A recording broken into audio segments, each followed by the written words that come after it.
Señor, en el nombre de Jesucristo, que por el poder de tu Santo Espíritu haya una revelación de tu palabra. Que el fuego de nuestro Dios se empiece a mover y arranque, quite, desarraigue de las mentes, los corazones, de los oídos físicos, emocionales y espirituales, todo lo que esté estorbando para que la palabra de justicia quede impregnada, quede escrita en los corazones, en el espíritu, en la mente, en la comunión, en la intuición y en la revelación del espíritu de los que estamos aquí. Y también quede trazada, Señor, como una escritura celestial, con tinta celestial en nuestros corazones para ser edificados. Que aquel que viene triste se ponga alegre porque va a escuchar tu palabra. Que aquel que viene enojado se le quite el enojo. Espíritu Santo, toca la mente, el corazón, los pensamientos. Torbellinos de fuego de nuestro Dios se lleven el estorbo físico, el estorbo emocional, y por la sangre del Cordero, por el sacrificio que hizo en la cruz del Calvario, se quite aflicción, peleas, contiendas. Limpie nuestras conciencias de toda obra muerta, Señor Jesucristo. Pensamientos de división, de contienda, de enojo, se vayan en este momento en el nombre de Jesucristo, para que no haya nada que estorbe en nuestros corazones para poder entender la palabra en el nombre de Jesús nuestro Señor. Amén. Bien, mis hermanitos. Entonces, eso es lo importante de los fundamentos. Fíjense, ahí les voy a dar otro pasaje. Dice Efesios, a ver, anótenla. Primera de Corintios 3, 11 y 12. Primera de Corintios 3, 11 y 12. Perdón, 10 y 11. 10, 11 y 12.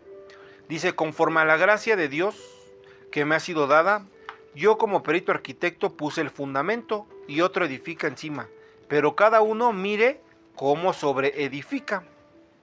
Porque nadie puede poner otro fundamento que el que está puesto, el cual es Jesucristo. Y si sobre este fundamento alguno edificare plata, piedras preciosas, madera, heno, hojarasca, la obra de cada uno se hará manifiesta, porque el día la declarará, pues por el fuego será revelada, y la obra de cada uno, cual sea, el fuego la probará. Aquí nos habla de que el fundamento es Cristo, pero cada quien tiene que ver qué le pone encima. Esa es responsabilidad de cada quien. ¿Qué le voy a poner encima? ¿Doctrina del mundo? ¿Música del mundo?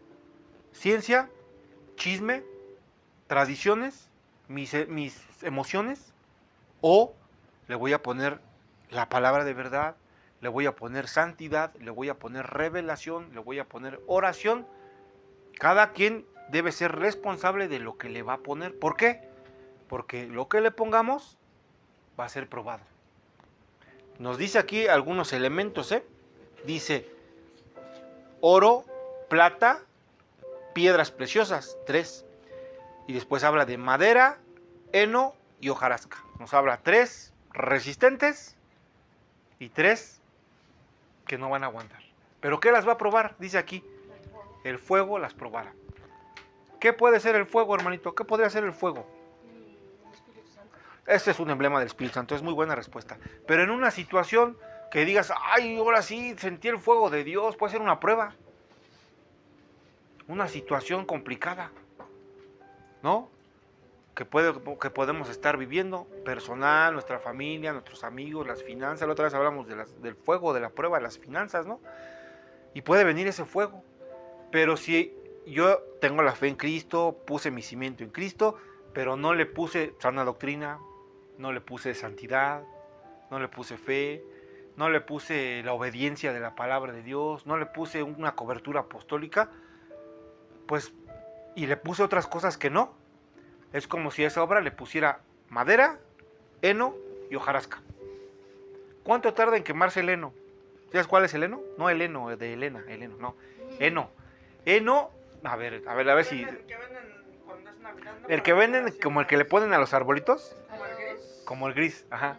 A los nacimientos. Bueno, es una cosa que es como paja, como pastito. ¿Cuánto se quemará? ¿Cuánto tiempo tardará en quemarse eso? Rápido. Hoja seca. Nos dice, no, perdón, dice hojarasca. La hojarasca es la hoja seca. ¿Cuánto tiempo? ¿Cómo está en Estados Unidos?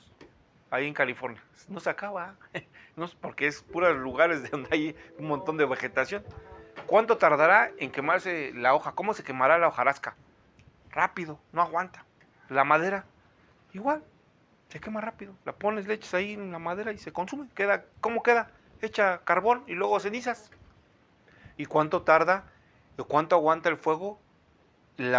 Dice aquí, el oro, la plata y las piedras preciosas. Resisten, aguantan. Entonces, en Apocalipsis, vamos a Apocalipsis, fíjense, para ver lo que tenemos que tener y que el fundamento, y lo que le vamos a poner encima del fundamento de Cristo es así. ¿Quieres una Biblia, hijo? ¿Quieres una Biblia? Préstale. Hija, puedes sacar ahí una de las que tú agarrabas, ¿te acuerdas? Ahí están abajito, por favor. Dice Apocalipsis 3:18. ¿En tu teléfono no tienes? Ya tengo pila. ¿Mande? No tengo pila. Ay, hermano. Échale hasta atrás. Apocalipsis 3:18.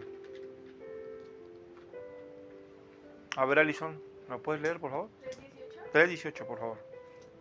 Espérame, deja que llegue el hermano. Hasta atrás, hermano. Apocalipsis. Es el último. Apocalipsis.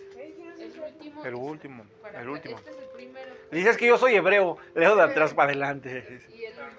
No, es que yo soy hebreo. Es Apocalipsis 3:18. Nada más acuérdate que el número grande es en Capítulo. Ah, si el hermano ya sabe, nomás le hace falta la práctica. Sí, ya se le olvidó. 3:18. Es que nos acostumbramos al teléfono. Sale, hermana, échale. 18. Por tanto, yo te aconsejo que de mí compres oro refinado en fuego, para que seas rico, y vestiduras blancas para vestirte, y que no se descubra la vergüenza de tu desnudez. Y unge tus ojos con colirio para que veas. ¿Qué nos recomienda el Señor que tengamos, que compremos de Él? Oro refinado en fuego. Entonces, lo que le vamos a poner encima de Cristo, de la fe en Cristo, es como oro, que es la prueba, que es lo que nos va a sostenernos en una prueba, nos va a ayudar a estar sostenidos en una prueba, que serían sana doctrina, santidad, obediencia, muchas cosas con las que se comparan las piedras preciosas, el oro y la plata. También nos habla de acciones, ¿sí? De que seamos probados, de que seamos refinados. Dice oro refinado en fuego. ¿Sí se acuerdan cuando estuvimos viendo lo del tabernáculo? Que la lámpara es de oro, de puro oro macizo.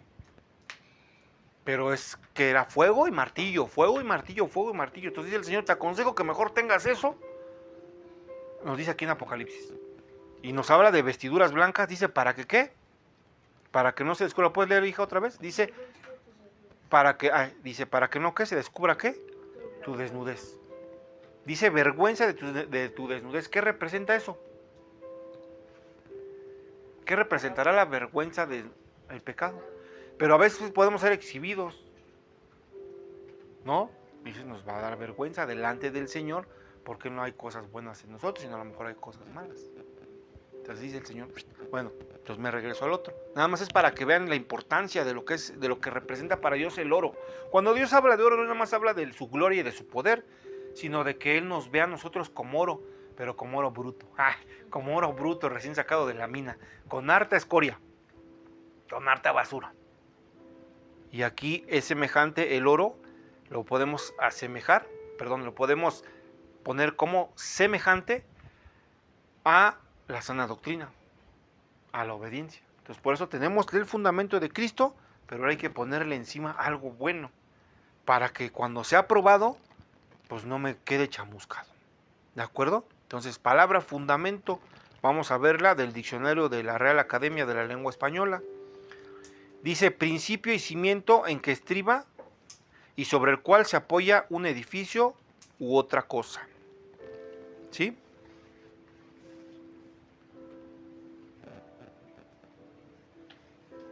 Ahora vamos a verlo en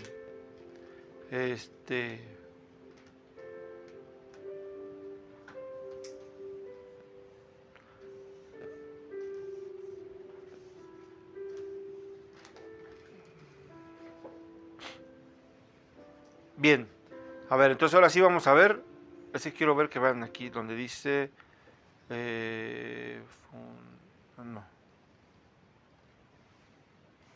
Sale, vamos a ver. Aquí en el Nuevo Testamento, pasar. La palabra cimiento. Cimiento. Parte del edificio que está debajo de tierra y sobre la que estriba toda la fábrica, dice, ¿no? Principio y raíz de algo. Esa es la palabra cimiento. Acuérdense que les di 3 abajo del edificio. Les di 3. ¿Cuáles son? Cimiento. ¿Cuál otra? Y rudimento. La palabra rudimento dice primeros estudios de cualquier ciencia o profesión. Rudimento, primeros estudios de cualquier ciencia o profesión.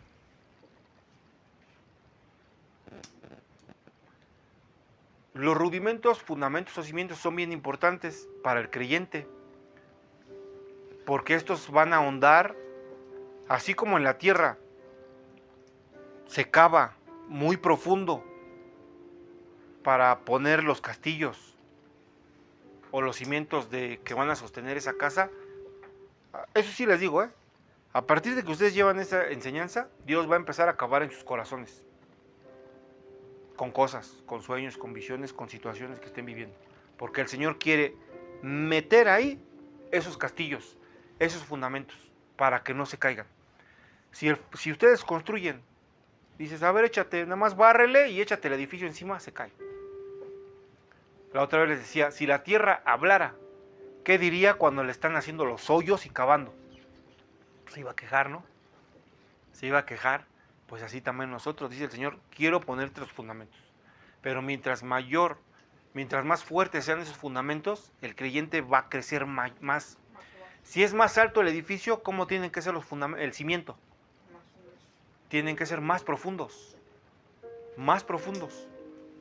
¿Han entrado a la Torre Latino? Sí, ¿verdad? Bueno, ¿cómo son los cimientos de la Torre Latino? Bien profundos. De muchos edificios, actualmente los edificios altos, sus cimientos son tan profundos que los ocupan de estacionamiento. Hacen 5, 6, hasta 9 niveles de estacionamientos subterráneos. Esos son los cimientos. Y son edificios, simplemente los de Reforma. Todos los de Reforma tienen el estacionamiento abajo, subterráneo. Ahí cavaron los cimientos para que el edificio sea alto y pueda resistir. Entonces, asimismo, el Señor quiere hacer en cada uno de nosotros estos cimientos profundos. Entonces, vamos a empezar a llevar la enseñanza y tienen que quedar bien, puestos en sus corazones. Ahora sí vamos a Hebreos 6.1. Entonces, esa es la importancia de los rudimentos, es como el resumen. Hebreos 6.1. Dice así. ¿Amén? ¿Ya llegaron todos? 6.1.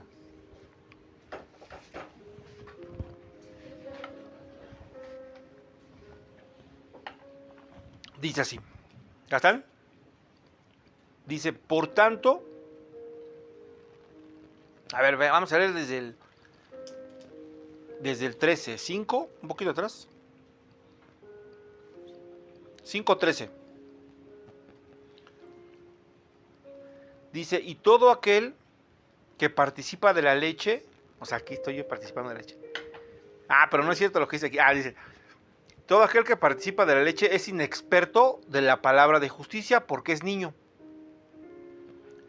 Pero el alimento sólido es para los que han alcanzado madurez, para los que por el uso tienen los sentidos ejercitados en el discernimiento del bien y del mal. Anótenla ahí. Los rudimentos, fundamentos o cimientos es leche espiritual.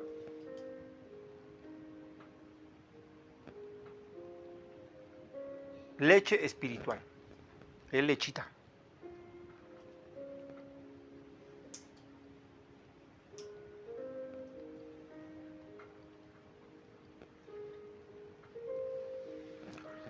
Primera de Pedro 2:2. Anótenla, yo leo. Primera de Pedro 2:2. Desead como niños recién nacidos la leche espiritual no adulterada, para que por ella crezcáis para salvación. O sea, el niño chiquito, ¿qué quiere que le den? A ver, harina, agua de harina, lechita. ¿Pero qué tipo de lechita dice aquí? No adulterada. ¿Cómo será la leche adulterada? La que está rebajada con agua. La Lactibú. La del 3B. Esa es leche. Dice producto lácteo, de hecho. Ni siquiera es leche. Dice. Así hay varias. Entonces, la leche no adulterada es la leche pura. Y la enseñanza que todos tenemos que llevar, conforme a los fundamentos, es esa leche. Ahora, en lo natural, ¿qué le proporciona la leche al recién nacido? A ver, usted que es mamá de 3 chilpayates. Nutrientes, ¿qué más? Fuerza. Entonces, pero hay otra cosa. Vitaminas, todo lo físico. Pero ¿qué más da la leche? Que con la leche empieza a crecer, ¿no? Pero ¿qué le da el hecho de que la mamá amamante al bebé? Un apego, protección, cobijo. ¿Dónde lo tiene? Aquí. Lo está cubriendo, lo está alimentando. Entonces, por eso es bien importante tener ese fundamento, porque eso nos da apego. No estoy hablando de al ministerio, que digan, ay, es que yo soy de tal iglesia, porque ahí me dieron mis fundamentos. No, estoy hablando de Cristo. Nos va a dar apego al Padre, nos va a dar apego a Cristo, nos va a dar apego al Espíritu Santo. Y sí, si está en el corazón de las personas, dicen, mira, tal persona es como mi papá espiritual, como es mi cobijo, es una cobertura que yo siento. Pero yo hablo primero de Cristo, que nos dé apego a Jesucristo. La lechita dice, estoy pegado al Padre, me está dando mi lechita. Entonces los fundamentos es la leche espiritual. Ahora pueden decir, ay hermano, yo ya tengo ¿cuántos años en el Evangelio? ¿Cuántos años tiene la hermana en el Evangelio? A ver, la hermana Alison. O sea, de que recibiste a Cristo. ¿Cuántos años tienes? Tengo 16, que tengo memoria. Desde los 4, 3. Ahí está. 12 años. 2 años, desde los 2 años. Bueno, pero dice desde que tiene la memoria la hermanita. A lo mejor a los 2 ni se acuerda. Pero a los 4, 6, vamos a suponer que a las 6 ya le sabía hacer la jugada. 10 años. Vamos a regresar a los Hebreos. 5:12, a ver, léelo tú. A ver si eres eso, lo que dice aquí. Porque ya tienes 10 años en el Evangelio. Échale, a ver. Ay, hermana. A ver que lo lea. Tienes comercial, hermana. A ver, no, pero quiero que lo leas tú. ¿Hebreos qué? 6:12. Perdón, 5:12.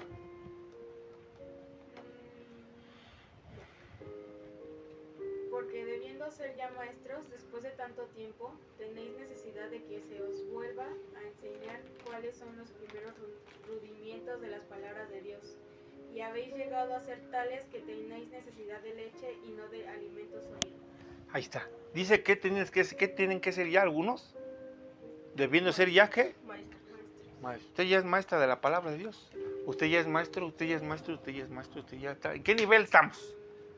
A lo mejor a veces hay que ser sinceros, no estamos en el nivel de maestros. No estoy diciendo maestros de, es que es maestros de la congregación, no, de capacidad de decir, a ver, siéntate aquí, te voy a dar una... Que tú llegues a tu escuela y le digas a un compañerito, a ver, hermanito, estás bien menso, siéntate ahí, te voy a dar una clase. ¿Usted sí? Eso, gloria a Dios, hermano. Ya el Señor la está transformando y le dice, a ver, hermano, siéntese aquí porque usted no sabe, le voy a dar su plática de la palabra de Dios. A ese nivel nos quiere llevar el Señor. A ese nivel de conocer la palabra de justicia. Pero la verdad a veces no lo tenemos para ministrar, para enseñar al de al lado. Le podemos ministrar, compartir la fe, ¿no? Juan 3:16, cosas de ese tipo. Pero tenemos que tener ese nivel. Bueno, no lo tenemos. Entonces, ¿qué necesitamos? Lechita. No es mala la lechita, mira, aquí está, hermano, no es mala la lechita. Entonces los rudimentos, fundamentos, cimientos son leche. Entonces la leche nos va a dar crecimiento. Bien, ahora sí, Hebreos 6:1. Dice, por tanto, dejando ya los rudimentos de la palabra de Cristo, los rudimentos de la doctrina de Cristo, vamos adelante a la perfección, no echando otra vez el fundamento de arrepentimiento de obras muertas, de la fe en Dios, de la doctrina de bautismos, de la imposición de manos, de la resurrección de los muertos y del juicio eterno. Eso sí lo anotaste la semana pasada. Bueno, vamos a anotarlos. Son 7. Ahí lo traes en tu anotación o no traes este cuaderno. Bueno, tú lo anotaste ahorita. A ver, la hermana nos lo va a dictar. 7, los van a anotar. 7 que Son los rudimentos, conforman lo que son los rudimentos y fundamentos. Ojo, si quiero ser claro, en la mayoría de iglesias donde pueden enseñar o de donde nos pueden enseñar la palabra, incluso hay libros. Ustedes pueden comprar un libro de fundamentos. Hay de muchos autores, pueden ir a cualquier de estas librerías. Dicen, a ver, quiero un libro de fundamentos. Y nada más van a venir 6. Y son 7. Porque uno no es la gran mayoría de estas enseñanzas solamente consideran 6. Lo primero que mencionan aquí no lo consideran como un fundamento, pero sí lo es. O sea, sí lo es, se los digo, por revelación y porque yo así lo aprendí y porque la persona que me lo enseñó, que fue un apóstol, se lo reveló el Señor y yo lo creí porque yo así conocí del Señor. Yo conocí del Señor, así se las digo, en la guerra espiritual. Yo no conocía, a ver, hermanita, extiende las manos, te vas a recibir a Cristo. Gloria a Dios, y muchos de ustedes lo conocieron así. Yo lo conocí con espada en la mano, porque a mí me hacían brujería, hechicería y me querían matar. Y yo conocí al Señor Jesucristo peleando, en guerra, en la guerra, yo así lo conocí. Así me fue presentado a mí. Yo vi, este es el bueno. Y yo lo vi. Y aquí lo que hablan, lo primero como fundamento, es la doctrina de Cristo. Y es lo primero que vamos a ver.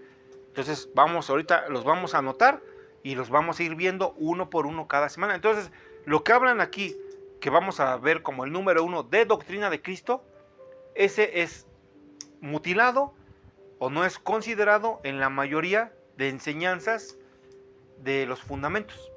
Por eso nada más si ustedes lo toman en una iglesia, seguramente el que usted tomó, hermana, en la iglesia donde estuvo, no se lo enseñaron así, lo enseñaron como 6. Como que fueran 6 nada más. Y si compran un libro cristiano de enseñanza, lo van a ver como 6. Yo ahí tengo un libro y nada más vienen 6. En la iglesia donde nosotros nos los explicaron, nada más vienen 6. Pero yo después los volví a tomar con el apóstol Raúl y dije, caray, espérame, si es cierto. Dijo, son 7. Yo los volví a tomar, pero ahí me enseñaron y dije, pues sí es cierto, conforme a lo que yo había vivido y lo que me enseñaron, como que hizo clic. Dije, sí es cierto, sí son 7. No estoy diciendo que porque allá me lo dijeron, no, porque yo tuve el testimonio y la experiencia y entendí que sí son 7. Entonces, ahorita nos va a dictar la hermana, por favor, díctelos, son 7, es lo que acabamos de leer ahí. Número 1. La doctrina de Cristo. Así no te dijo, doctrina de Cristo. ¿Qué no sirve la pluma o qué? Doctrina de Cristo. Aquí hay otra, mira, por si no sirve esa. No pinta. No pinta, hijo, no. No, pero sí pinta la de él. Arrepentimiento de obras muertas.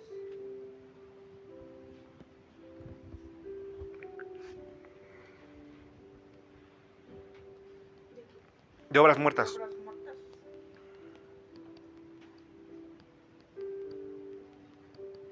Tres, la doctrina de bautismos.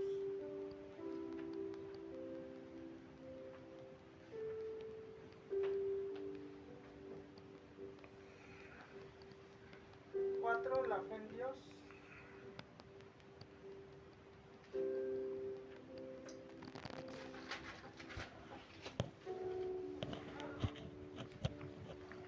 Cinco, imposición de manos.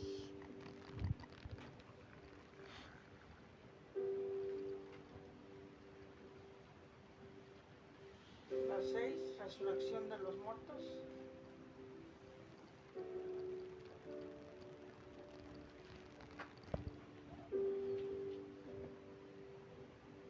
Y el 7, juicio eterno.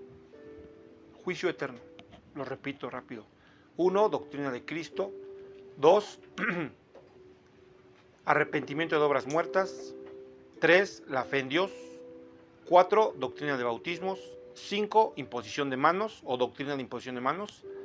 6, resurrección de los muertos. Y 7, juicio eterno. Son 7. Vamos a ir viendo uno por uno. Entonces, conforme a lo que corresponde, ¿cuál nos toca? El 1 sí lo vamos a ver así como está. Los otros no necesariamente los vamos a ver así. Y tampoco no es relevante que los veamos así. Ahora sí que el orden de los factores no altera el producto. Sí, pero en los últimos dos sí. Los últimos dos sí los tenemos que ver 6 y 7 consecutivamente. Los demás no es necesario. Pero ahorita ahorita vamos a ver el 1 y después el de la fe. Ahorita vamos a ver el 1 que corresponde a doctrina de Cristo. ¿Sí? Bien. Entonces, dice así. Vamos a ver, vamos a entender para comprender cuál es la doctrina de Cristo. Tenemos que entender lo que es la palabra doctrina y lo que corresponde a la palabra doctrina. Dice así Mateo 7:28. Este es el final del pasaje que vimos hace rato, el de los 2 cimientos. ¿Sí? 7:28. Dice así. Y cuando terminó... Ah, caray. ¿Salen comerciales? Ah, dice, y cuando... Esta no tiene comerciales, hermana. Esta no tiene comerciales. Sí. Dice, y cuando terminó Jesús estas palabras, la gente se admiraba de su doctrina, porque les enseñaba como quien tiene autoridad y no como los escribas. Vamos a ver la palabra doctrina del diccionario de la Real Academia. Doctrina se usa en cualquier ámbito, no nada más en el ámbito religioso. Dice, enseñanza que se da para instrucción de alguien. Enseñanza que se da para instrucción de alguien. Yo la leo y ustedes anoten lo que comprendan de lo que leo. Para la enseñanza de alguien.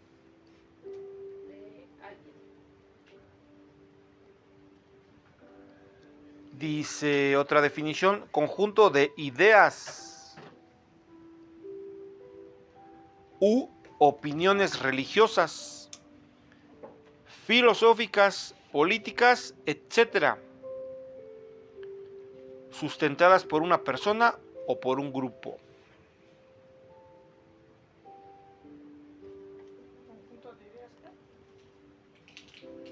Conjunto de ideas u opiniones religiosas, u opiniones religiosas, filosóficas o políticas,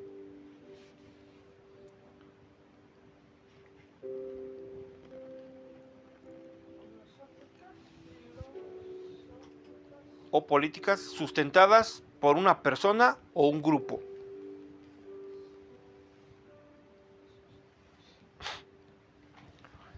Esa es definición del diccionario de la Real Academia de la Lengua Española.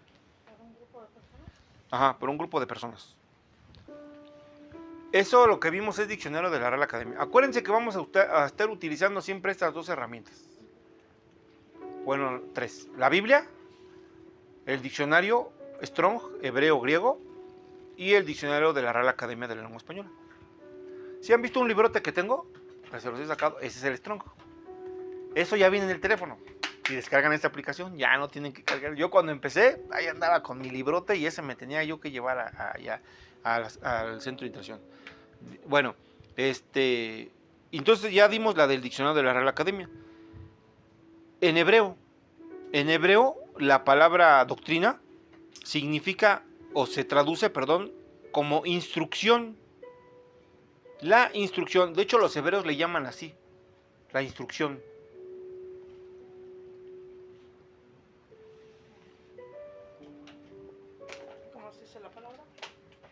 La palabra en hebreo, didaje, ahí por si quieren ir mejorando su hebreo. Ajá, con J y con acento en la E.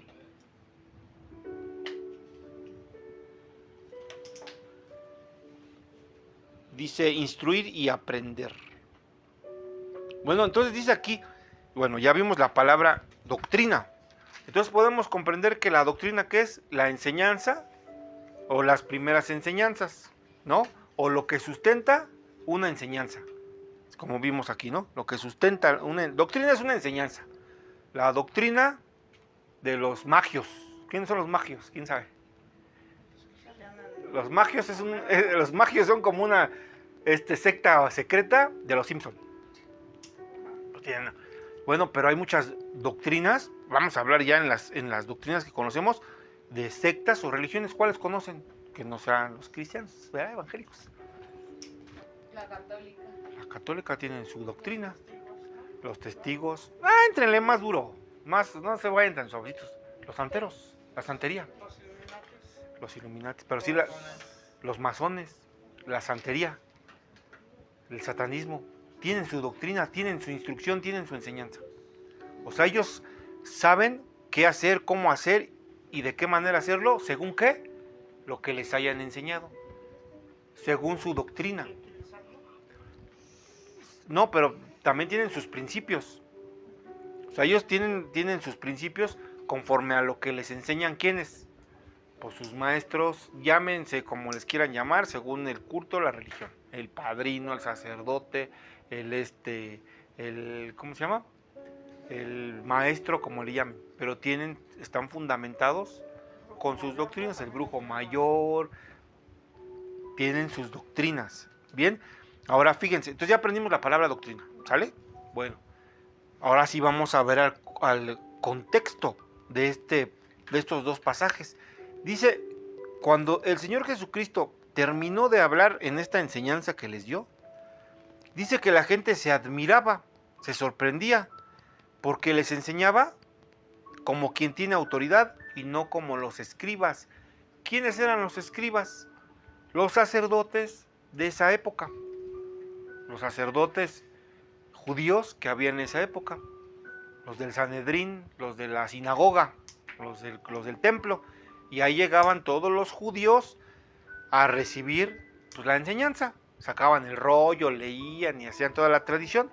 Y ellos enseñaban y eran personas respetables y respetadas porque eran la autoridad espiritual según las tradiciones del pueblo de Dios. Entonces llega el Señor Jesucristo y cuando Él enseñaba mucho adentro del templo. O sea, les aventaba alguna y también hablaba fuera del templo, pero también les hablaba a muchos. ¿A quiénes les hablaba principalmente el Señor Jesucristo? ¿A su pueblo o a los gentiles? A su pueblo. Acuérdense que el Señor Jesucristo siempre le habló a su pueblo. ¿Quién le habló a los gentiles? De los apóstoles. ¿Quién fue más dirigido a los gentiles? El apóstol Pablo. El apóstol Pablo. Pero el Señor Jesucristo siempre iba dirigido a su pueblo. Está el pasaje de la Sirofenicia, donde esa mujer, donde le dice al Señor Jesucristo, no está bien darle de comer, darle el pan de los hijos a los perros, asemejándole a ella como un perro. Porque dice, no, primero es para los hijos, primero es para mi pueblo. Y pues bueno, ahí viene el pasaje de la fe de esa mujer. Pero el Señor Jesucristo siempre les hablaba a ellos. Entonces, los escribas eran la gente de autoridad en esa época. Y cuando el Señor Jesucristo terminaba de hablar, la gente se sorprendía. Porque dice, no, este trae otro nivel. Este no parece de los fariseos, no parece de los sacerdotes. Este trae otro nivel, ¿sí? Bueno, entonces, número 1, ahí tenía una doctrina de autoridad. Doctrina de autoridad, vayan anotando. ¿Cómo era su doctrina? Era de autoridad.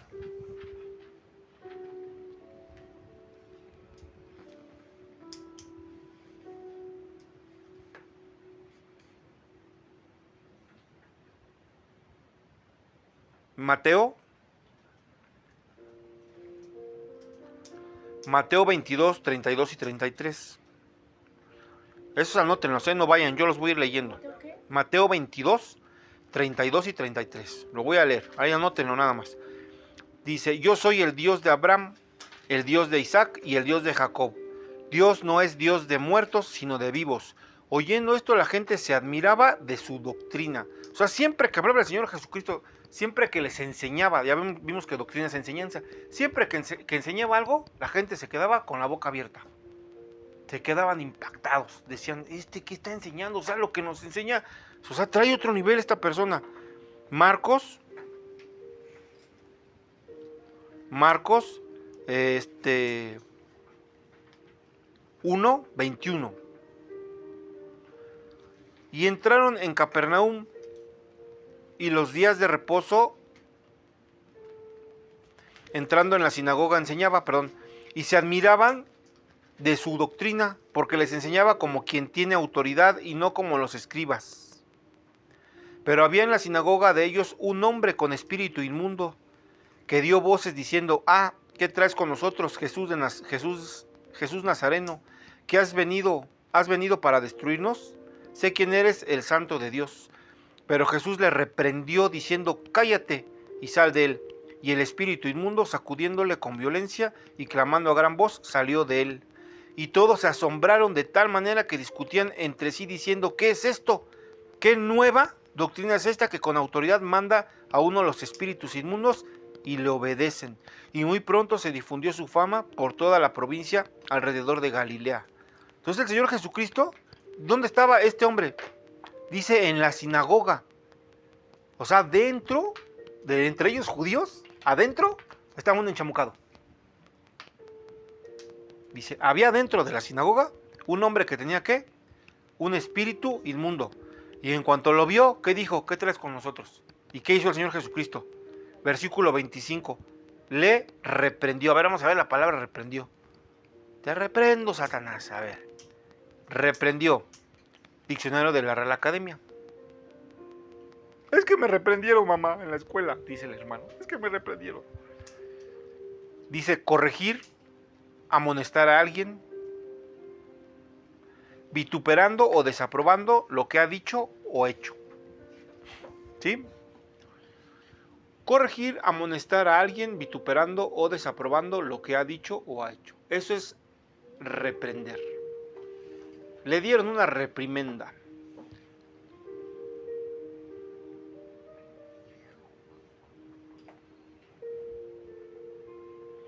En hebreo es imponer sobre, es decir, censurar o amonestar, por implicación prohibir. En hebreo lo que decía el Señor Jesucristo era, los censuraba, los amonestaba y les prohibía, los regañaba, ¿no? Dice encargar, mandar, reconvenir, reprender. A ver, vamos a ver cómo dice en la versión Kadosh. Pero Yeshua respondió al ruaj inmundo diciendo, cállate y sal de él. Dice en la versión Nueva Traducción Viviente, cállate, lo interrumpió Jesús y le ordenó, sal de este hombre. O sea, el Señor Jesucristo no es lo que nos pintan en las películas o en las pinturas o en la tradición católica, que parece un hombre que se va a romper, de cabello largo, flaquito, que así como todo pobrecito, denle una moneda porque no trae ni para comer. Ese no era. Ahí por ahí una película donde una niña lo dibuja, no sé si han visto esa película. ¿Cómo se llama la película? El cielo sí existe. Ya está en plataformas, bueno, vuélvanla a ver. Ahí esa niña dibuja el rostro de Jesús y sí parece un hombre hebreo o judío, así como yo, no, pero sí parece, o sea, no es lo que en la tele. Dicen que es morenito como los... O sea, sí es un hombre del Medio Oriente, ¿no? Con esos rasgos hebreos, pero también, no me acuerdo si... También con el pelo corto. Con el pelo corto, sí. Con el pelo largo. No me recuerdo si esa... Creo que en la película, sí, o sea, la niña sí es real. O sea, la niña que lo dibujó sí es real. Y creo que en otra parte del mundo, otro niño lo dibuja y lo dibuja igual. Y esas dos personitas, no recuerdo muy bien, narran cómo es en su aspecto, que es fuerte. O sea, vigorosamente, o sea, es vigoroso, fuerte. Entonces, por eso el Señor Jesús cuando le hablaba a un demonio no era con que, me protejo. No, era con autoridad. Y cuando lo veían, pues le tenían coraje, le tenían miedo. Le tenían odio, o sea, nomás lo veían, lo estoy hablando de los fariseos Tenía una vocesota. y de los judíos. Imagínense el nivel de voz que tenía, que le hablaba a miles de personas sin micrófono y sin altavoz. Imagínense cuando le habla a Lázaro y le dice, sal Lázaro, ya estaba muerto. Entonces, por eso cuando hablaba, dice, la gente se impresionaba, dice, es que este enseña como con autoridad. Imagínense cómo enseñaba. Cómo le habrá enfrentado a este hombre, a este que dice aquí, que estaba dentro de la sinagoga y que tenía un espíritu inmundo. Brincó el demonio y el Señor Jesucristo le dijo, cállate, y sal, le ordenó, lo reprendió, lo regañó. Fíjense, abajo en el 27 dice, ¿qué nueva doctrina? ¿No? Dicen, ¿qué es esto? ¿Qué nueva doctrina es esta? Que con autoridad manda uno a los espíritus inmundos y le obedecen. Si hemos leído, ustedes han leído la Biblia, en el Antiguo Testamento, ¿quién echaba demonios? ¿Qué personaje echaba demonios? ¿Han leído? No, en el Antiguo, hijo, antes de que naciera Cristo. ¿Quién? Que me digan, no, sí leía, a ver, fulano echaba demonios. ¿En el Antiguo? ¿En el Antiguo? Ninguno. El único que nos hablan que apaciguaba espíritus malos era David cuando le tocaba a Saúl. Dice, y un espíritu malo de parte del Señor atormentaba a Saúl. Y entonces Saúl exactamente los calmaba, los apaciguaba, o se iban. Entonces Saúl mandó a llamar a David, que tocaba el arpa.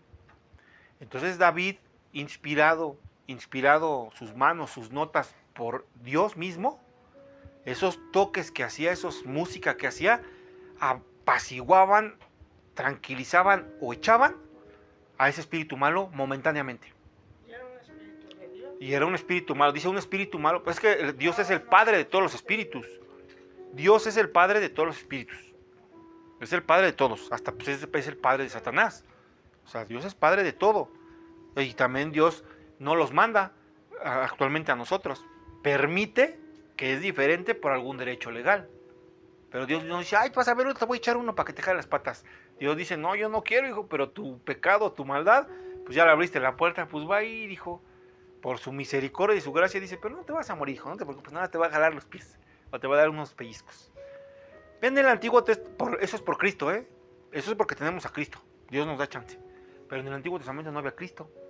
Físicamente, ¿no? Había como figuras proféticas o teofanías. Bueno, pero el único que tenía esa capacidad era David. Hay figuras de Satanás en el Antiguo Testamento, como Faraón. Pero la lucha entre Faraón y y Moisés, pues sí era más física, ¿no? A ver, iba Moisés y enfrentaba a Faraón y le decía, deja ir a mi pueblo. Y le hacía uno una cosa y el otro le regresaba. Y así se aventaban, pero nadie echaba espíritus. Entonces, todos los hebreos pues, conocían las tradiciones, las costumbres y toda la historia hebrea y judía. La conocían. Entonces, cuando viene este tiempo nuevo, ven lo que hace Cristo y dice, ¿qué nueva enseñanza es esta? Y se sorprendían, dice, ¿qué está haciendo que hasta los espíritus inmundos le obedecen? Ustedes, pues sí, han visto liberaciones, ¿no? Me imagino. No sé si aquí o en otro lado han visto. Pues a lo mejor no les sorprende mucho, ¿no? O sea, te asombra, pero dices, pues es el Señor. No, dices, es el Señor. Pero imagínense en ese tiempo que estaban más acostumbrados a lo cuadrado de la ley, de las más de 600 mandamientos que vienen en el Antiguo Testamento, 613 o 614 mandamientos que tienen que cumplir los judíos. 600, más de 600. Que si hacen esto, si no lo hacen es pecado. Si no hacen lo otro es pecado. Simplemente en los alimentos. Toda la cosa de los alimentos, no vas a comer esto, no vas a comer esto. No. ¿Usted le gustan las carnitas, mi hermano? ¿Usted le gustan las carnitas? La verdad, lo que es. ¿Sí? Sí nos gustan, hermano, sí nos gustan las carnitas, ¿sí o no? Pues ya nos hubiéramos ido al infierno si fuéramos judíos del Antiguo Testamento. Por comer carne de puerco. ¿Le gustan los camarones al hermano? Pues a mí también, hermano. Ya nos hubiéramos ido al infierno. Ya nos hubieran condenado por comer camarones. Porque todo eso no pueden comer ellos. Nomás estoy hablando de las leyes alimenticias, ¿eh? Imaginen todas las demás. Entonces ellos estaban acostumbrados a lo cuadrado de esos mandamientos. Viene el Señor Jesucristo y ve y echa un espíritu inmundo. Pero sé que la gente se queda y dicen, ¿qué es esto? Ahora bien, y ya con esto casi vamos a terminar. ¿Cómo se llama? Usted no diga, usted tampoco.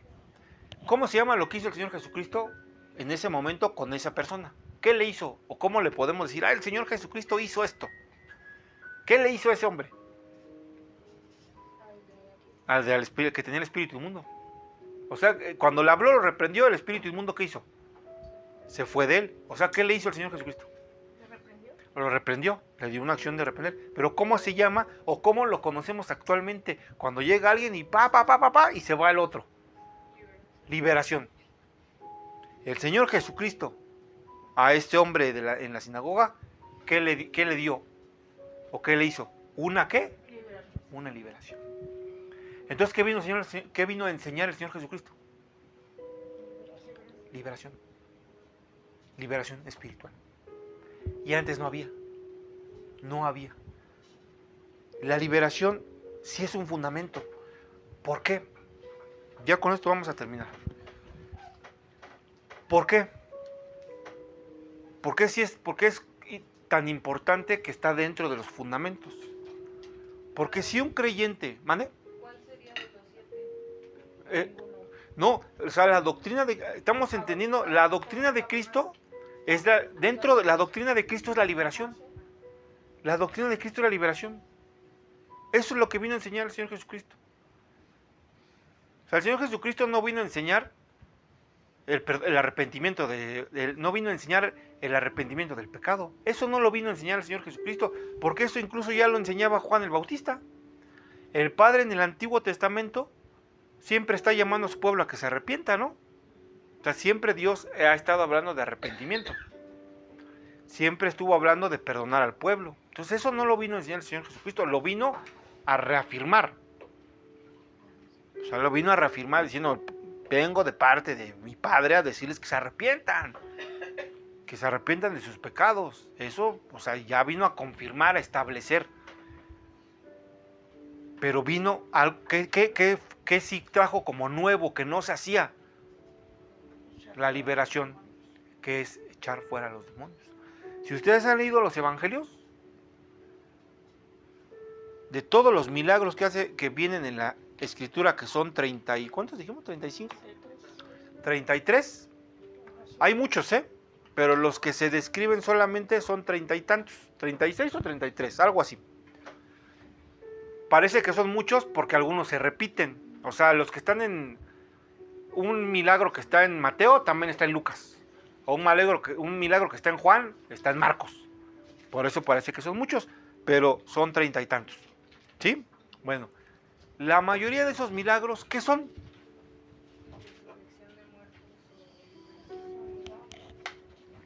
Fíjense, ahí les va. Multiplicación de cosas. Pero todos los que estaban enfermos, ¿por qué estaban enfermos? Por demonios. Todos los que estaban enfermos, de los milagros que hizo el Señor Jesucristo, estaban enfermos porque demonios, por causa del pecado. Pero ¿qué otros milagros se hizo? La multiplicación de cosas. La conversión del agua en vino, la multiplicación de los peces, la multiplicación de los panes, ¿no? Que sacó de la muerte a Lázaro, o sea, lo liberó de la muerte.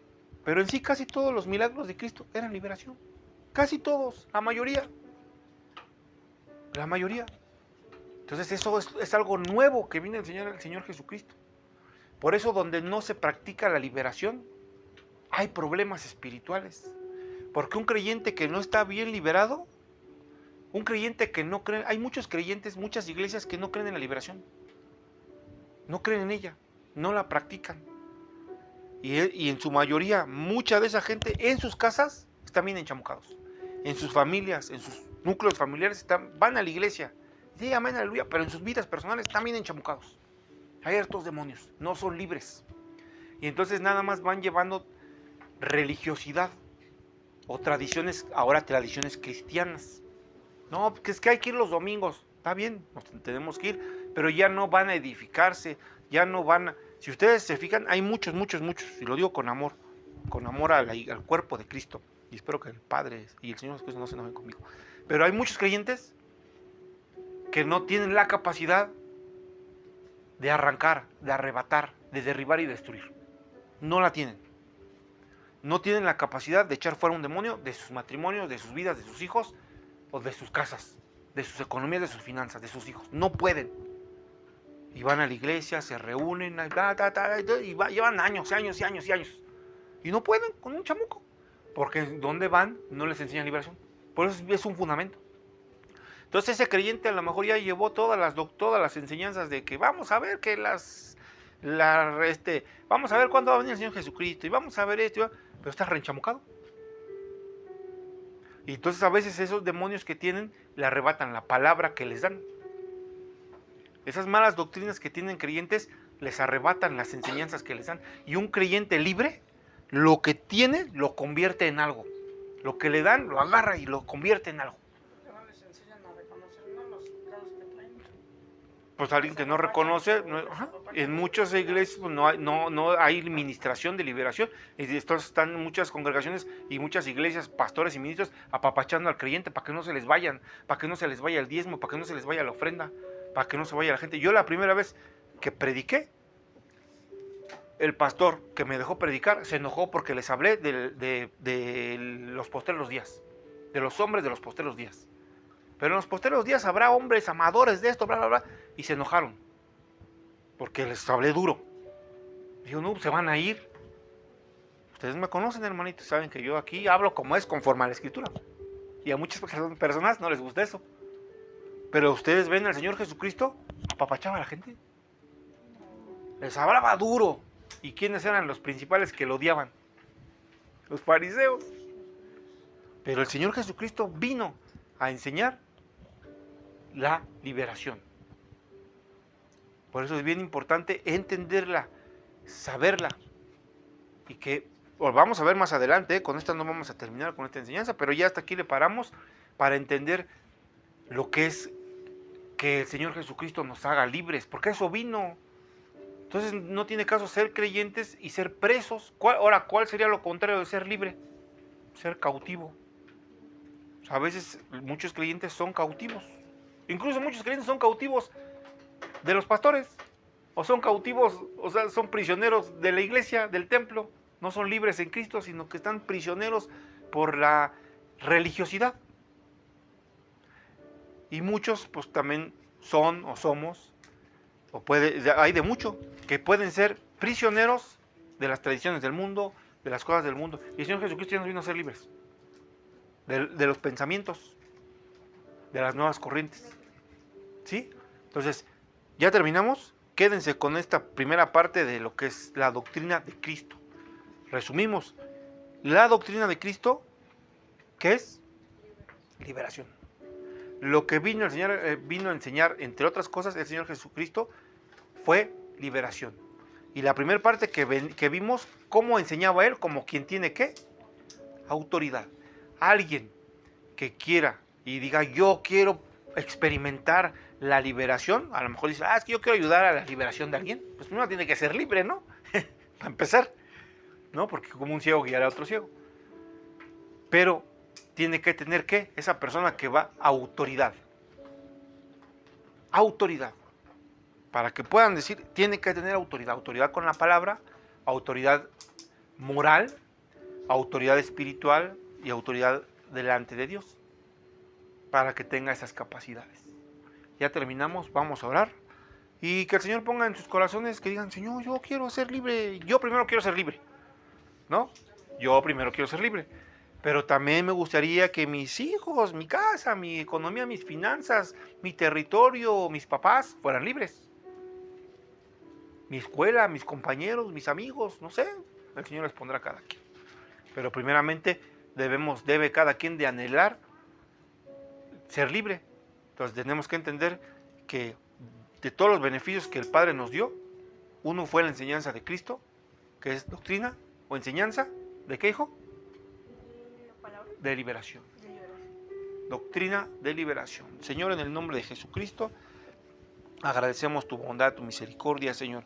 No somos dignos, Señor, ni merecemos la libertad, porque hemos sido malos y pecadores, Padre Celestial. Pero dice tu palabra, Señor, que veniste por lo más vil y menospreciado. Y que el Señor Jesucristo, antes de pasar por la cruz del Calvario, trajo en su caminar en la tierra, nos dejó la enseñanza, la doctrina de liberación, para que podamos practicarla, inspirados por el Espíritu de Dios, para que podamos ejercerla en santidad por el poder del Espíritu Santo. Espíritu vivificante, inserta y deja en los corazones de los que estamos aquí ese anhelo ferviente de participar en la liberación, de ser libres del pecado, de las tradiciones, de las ideologías, de la genética ancestral de pecado y de maldad, Dios poderoso, que por la sangre del Cordero, Señor, hemos sido libres, para que cada uno de nosotros tengamos el anhelo y el deseo en nuestro corazón de ayudar a otros a esa libertad, Dios poderoso. En el nombre de Cristo, te damos las gracias, Padre Celestial, que esta enseñanza se quede en el corazón de los que estamos aquí. Hecho está en el nombre de Jesucristo nuestro Señor. Amén.